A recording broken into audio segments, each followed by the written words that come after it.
Hello guys, in this video I'm going to show you how to make your swing bottom left and swing bottom right video effect in CapCut PC. So select your videos or photos you like to edit, and for example I set the image duration in 1.0 second.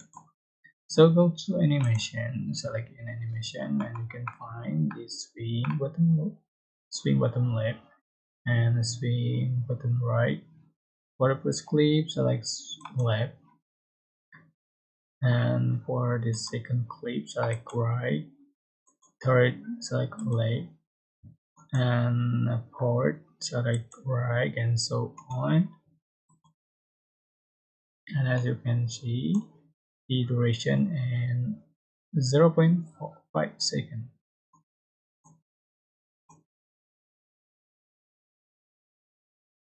You can add effect, transition, audio, and etc. I hope this tutorial was helpful for you guys. Don't forget to like, comment, share, and also subscribe.